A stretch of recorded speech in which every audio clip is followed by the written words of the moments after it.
નમસ્કાર બાળકો, ધોરણ 7 ગણિત વિષયમાં ત્રીજું પ્રકરણ માહિતીનું નિયમન એમાં આપણે જોઈશું હવે સ્વાધ્યાય 3.3. હવે આ સ્વાધ્યાયમાં આપણે ગ્રાફ શીખવાના છીએ. હવે ગ્રાફ તમે ધોરણ 6માં પણ શીખ્યા છો, પણ છતાં પણ હું તમને થોડી એની સમજૂતી આપી દઉં કે ગ્રાફમાં કેવી રીતે આપણે અવલોકન કરીએ છીએ બધું અને કેવી રીતે એને દોરવાના હોય છે. ઓકે, તો અહીંયા તમને પહેલો પ્રશ્ન આપ્યો છે કે આપેલ લંબ આલેખનો ઉપયોગ કરી નીચેના પ્રશ્નોના જવાબ આપો. એમાં પહેલો પ્રશ્ન છે કે કયું પાલતુ પ્રાણી સૌથી વધુ લોકપ્રિય છે, અને બીજો પ્રશ્ન છે કેટલા વિદ્યાર્થીઓનું પાલતુ પ્રાણી કૂતરો છે. બરાબર. હવે સૌથી પહેલાં આપણને જે અહીંયા ગ્રાફ આપ્યો છે ને એ ધોરણ 7ના જે વિદ્યાર્થીઓ છે એમણે પાળેલા પ્રાણીઓની વાત અહીંયા કરેલી છે. ઓકે, કયા વિદ્યાર્થીએ મીન્સ કેટલા વિદ્યાર્થીએ કયા પ્રાણીઓને પાળેલા છે એનો અહીંયા આખો ગ્રાફ તમને આપેલો છે. બરાબર. હવે જુઓ, સૌથી પહેલાં આપણે જોઈશું પ્રમાણમાપ. તો પ્રમાણમાપમાં શું આપ્યું છે કે ભાઈ 1 એકમ લંબાઈ બરાબર 2 વિદ્યાર્થી છે. ઓકે, એટલે કે અહીંયા તમને વાય અક્ષ ઉપર જે આપેલી છે માહિતી એ છે વિદ્યાર્થીઓની. બરાબર. અહીંયા 1 સેન્ટીમીટર જ્યાં ડાર્ક લાઈન દેખાય છે 1 સેન્ટીમીટર, પછી આ 2 સેન્ટીમીટર, 3 સેન્ટીમીટર, તો ત્યાં હર 1 સેન્ટીમીટરે 2 વિદ્યાર્થીઓની ગણતરી કરેલી છે. તો પહેલાં 2 આવશે, પછી બીજા 2 એટલે 4, પછી 6, 8, 10, 12. બરાબર. એ રીતે વિદ્યાર્થીઓની સંખ્યા છે ત્યાં. અને એક્સ અક્ષ ઉપર કયા પ્રાણીઓ છે એની વાત કરેલી છે. કૂતરો, બિલાડી, સસલું, બકરી અને અન્ય છે. બરાબર.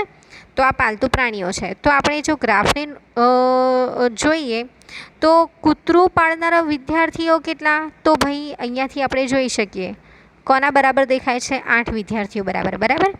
પછી બિલાડી પાળનાર વિદ્યાર્થીઓ કેટલા છે, તો ભાઈ 10 છે. એવી રીતે સસલું પાળનાર કેટલા છે, તો 2 છે. ઓકે, બકરી પાળનાર કેટલા છે, તો જુઓ અહીંયા બકરીમાં શું છે, અહીંયા 4 છે અને 4ની ઉપર 2 ખાના અને એની ઉપર થોડું અડધું છે. ઓકે, એનો મતલબ કે 4 અને 6ની વચ્ચે કયો અંક આવે, 5 આવે. એનો મતલબ કે 5 વિદ્યાર્થીઓ એવા છે કે જેમણે બકરી પાળેલી છે. ઓકે, તો આ આપણે શું કર્યું, એનાલિસિસ કર્યું આખા ગ્રાફનું. તો હવે તમને ખ્યાલ આવી ગયો કે ગ્રાફને તમારે કઈ રીતે જોવાનો છે, કઈ માહિતી કેવી રીતે આપેલી છે અને એ માહિતી આપણને શું બતાવે છે. તો હવે આપણે પ્રશ્ન ઉપર જઈએ. પહેલો પ્રશ્ન છે કે કયું પાલતુ પ્રાણી સૌથી વધુ લોકપ્રિય છે. તો અહીંયા ગ્રાફને જોઈને જ આપણને ખ્યાલ આવી જાય કે કયો સ્તંભ સૌથી ઊંચો છે, તો બિલાડી છે. એનો મતલબ આપણે એવું કહી શકીએ કે બિલાડી જે છે એ સૌથી વધુ લોકપ્રિય છે. બરાબર. હવે બીજો પ્રશ્ન છે કે કેટલા વિદ્યાર્થીઓનું પાલતુ પ્રાણી કૂતરો છે. તો હવે કૂતરાનો સ્તંભ ક્યાં છે, અહીંયા.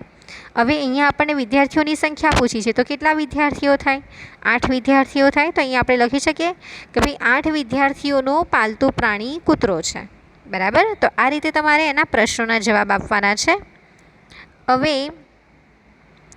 અહીંયા બીજું છે, બીજો અહીંયા આપેલો છે તમને ગ્રાફ, અને એમાં હવે શું છે, અહીંયા તમને આપેલું છે કે આપેલ જે લંબ આલેખ છે એનો અભ્યાસ કરો. પુસ્તક ભંડારમાં સતત 5 વર્ષ દરમિયાન વેચાયેલ પુસ્તકની સંખ્યા આ દર્શાવે છે. બરાબર. 5 વર્ષમાં કેટલા પુસ્તકોનું વેચાણ થયું છે એ અહીંયા બતાવે છે. તો જુઓ, સૌથી પહેલું અહીંયા જે વાય અક્ષ છે એની ઉપર તમને 1 સેન્ટીમીટર બરાબર 100 ચોપડીઓ.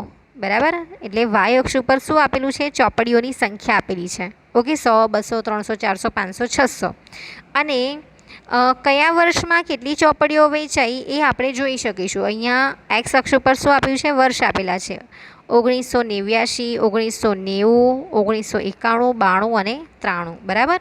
હવે એ વર્ષમાં કેટલી ચોપડીઓ વેચાઈ છે એ આ આલેખ ઉપરથી આપણને સમજાઈ જશે. હવે પ્રશ્ન આપણે જોઈએ તો પહેલો પ્રશ્ન તમને આપ્યો છે કે 1989, 1990 અને 1992ના દરેક વર્ષમાં કેટલા પુસ્તકોનું વેચાણ થયું હશે. હવે તમે અહીંયા જોશો કે અહીંયા પેલું ગ્રાફ પેપર નથી, બરાબર. તો અહીંયા તમારે ફૂટપટ્ટી રાખવાની જોડે, બરાબર. ફૂટપટ્ટી રાખશો એટલે શું કરવાનું, એક્ઝેક્ટ આની સામે સીધું જાય એ રીતે ફૂટપટ્ટી રાખવાની. એટલે તમારે જોવાનું કે વાય અક્ષ ઉપર કઈ સંખ્યા આવી શકે, બરાબર. તો 1989 છે તો ત્યાં આપણે કહી શકીએ કે 180 પુસ્તકોનું વેચાણ થયું છે, બરાબર.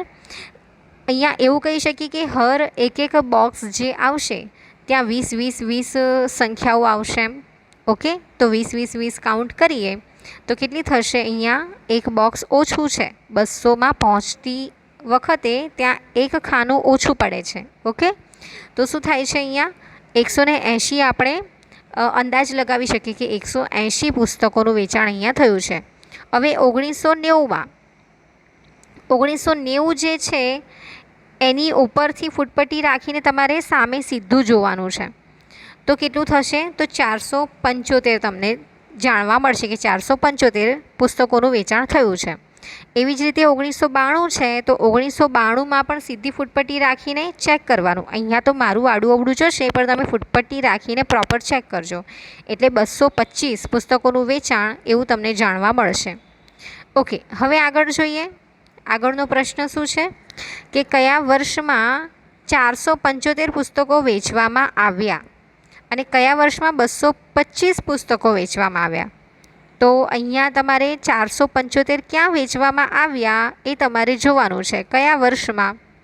તો તમે અહીંયા જોશો કે 500ની નજીક 475, ધેટ મીન્સ 500ની નજીક થયો. ઓકે, તો અહીંયા 500ની નજીક આવતું હોય એવો કયો સ્તંભ દેખાય છે, આ છે 1990. તો આપણે કહી શકીએ કે 1990માં 475 પુસ્તકો વેચવામાં આવ્યા. એવી જ રીતે 225 છે, ધેટ મીન્સ એ કોની વચ્ચે આવ્યો, 200 અને 300ની વચ્ચે. તો 200 અને 300ની વચ્ચે આવતો હોય એવો સ્તંભ કયો છે, તો ભાઈ 1992 જે છે એ દેખાય છે સ્તંભ. ઓકે, જે 200 અને 300ની વચ્ચે આવતો હોય. તો 1992માં આપણે કહી શકીએ કે 225 પુસ્તકોનું વેચાણ થયું. હવે એના પછી ત્રીજો પ્રશ્ન છે કે કયા વર્ષમાં 250 કરતાં ઓછા પુસ્તકો વેચવામાં આવ્યા. 250 કરતાં ઓછા, ધેટ મીન્સ કે આ જે આપણે હમણાં લાઈન દોરી તો એ 200 અને 300ની મિડલમાં છે એમ આપણે કહી શકીએ. તો એનાથી ઓછા એટલે કે કયું વર્ષ આવશે, 1989 આવી શકે, બરાબર. તો 1989ના વર્ષમાં તથા 1992ના વર્ષમાં, કારણ કે અહીંયા આપણને આપ્યું છે કે 1992માં 225 પુસ્તકો વેચવામાં આવ્યા છે એમ, બરાબર. તો 1989 તથા 1992ના વર્ષમાં પુસ્તકોનું વેચાણ 250 કરતાં ઓછું થયું છે. ત્યારબાદ છે એના પછીનો પ્રશ્ન, 1989માં વેચાયેલ પુસ્તકોની સંખ્યાનો અંદાજ કેવી રીતે કાઢી શકાય તે સમજાવી શકશો એવું છે, બરાબર. તો તમે કેવી રીતે કાઢશો એ પુસ્તકનું વેચાણ કેટલું થયું છે એમ. તો તમે જોઈ શકો છો કે સ્તંભની ઊંચાઈ એ 200 પુસ્તકો કરતાં ઓછી છે, બરાબર. એ આપણે પહેલાં જ્યારે મેં તમને સમજાવ્યું ત્યારે જ આપણે જોયું કે જે 200 નંબર જ્યાં લખેલો છે એનાથી તો આ જે સ્તંભ છે એ નીચે જ છે. ઓકે, હવે કેટલો નીચે છે એનો અંદાજ આપણે મેળવવો હોય તો 100 અને 200ની એક્ઝેક્ટ મિડલમાં લાઈન કરો તો એના કરતાં તો હજી ઊંચો જ છે.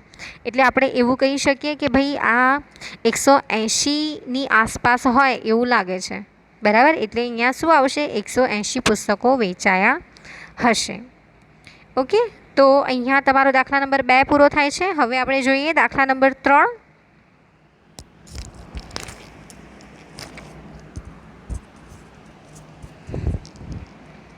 હવે દાખલા નંબર 3માં છે કે જુદા જુદા 6 ધોરણના વિદ્યાર્થીઓની સંખ્યા નીચે દર્શાવેલ છે અને આ માહિતીનો લંબ આલેખ સ્વરૂપે દર્શાવો.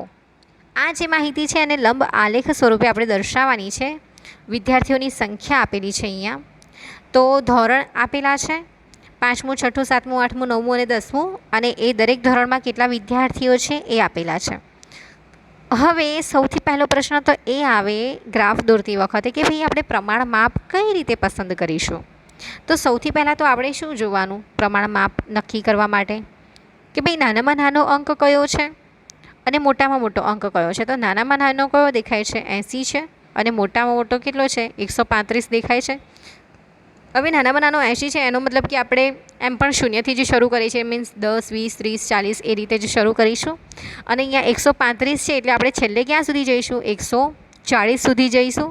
બરાબર, એટલે અહીંયા 10 10નું અંતર આપણે રાખીશું 1 સેન્ટીમીટરમાં.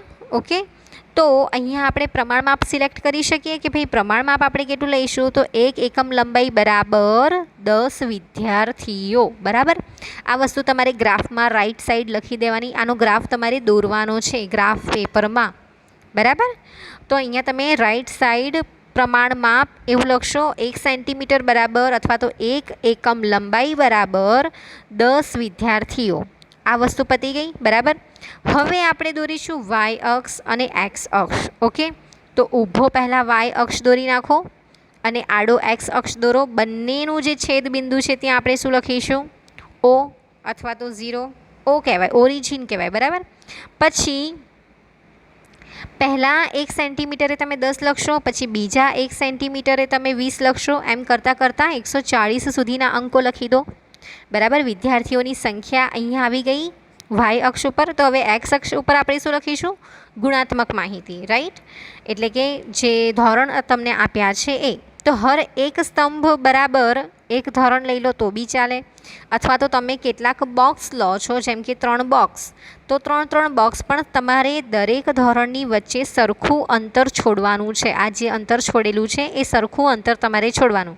જો તમે સરખું અંતર ન છોડી શકતા હોવ તો બેટર છે કે તમે આખું એક આખું જે સેન્ટીમીટરનું ખાનું છે એ આખું એક ધોરણ લઈ લો, પછી 1 સેન્ટીમીટર છોડો અને બીજું એક ધોરણ લઈ લો, પછી ફરીથી 1 સેન્ટીમીટર છોડો અને ફરીથી એક ધોરણ લઈ લો. બરાબર, એટલે 1 સેન્ટીમીટરમાં આખો એક સ્તંભ દોરી દેવાનો. હવે અહીંયા 5મું ધોરણ છે. બરાબર, તો 5મું 6ઠું 7મું 8મું 9મું 10મું એમ તમારે લખી દેવાનું છે એક એક સ્તંભ છોડીને.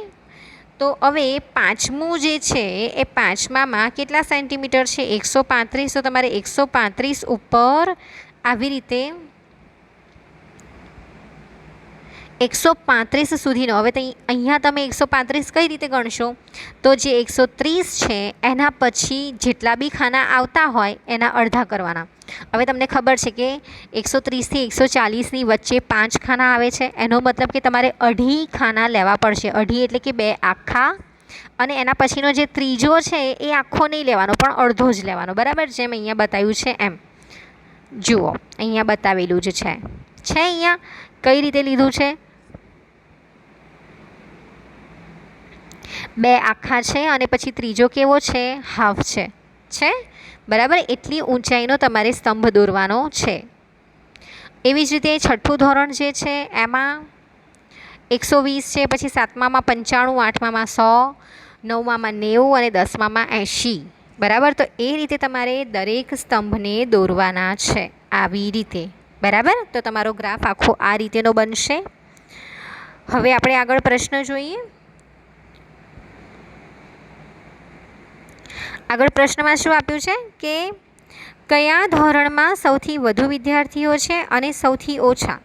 તો જુઓ ક્યાં સૌથી વધુ દેખાય છે, તો જે સ્તંભ સૌથી ઊંચો છે, અને ક્યાં સૌથી ઓછા છે, તો જે સૌથી નીચો છે. તો કયું ધોરણ છે 5મું ધોરણ અને 10મું ધોરણ. 5મા ધોરણમાં સૌથી વધુ છે અને 10મા ધોરણમાં સૌથી ઓછા છે. એવી જ રીતે ધોરણ 6 અને ધોરણ 8ના વિદ્યાર્થીઓની સંખ્યાનો ગુણોત્તર શોધો. હવે ગુણોત્તર એ તમે ધોરણ 6માં ભણીને આવ્યા છો. બરાબર, ગુણોત્તર એટલે ધોરણ 6 જે છે અંશમાં અને ધોરણ 8 જે છે એ છેદમાં. ઓકે, તો ધોરણ 6ની સંખ્યા કેટલી છે 120 અને ધોરણ 8ની 100, એટલે 120/100 એમ થશે.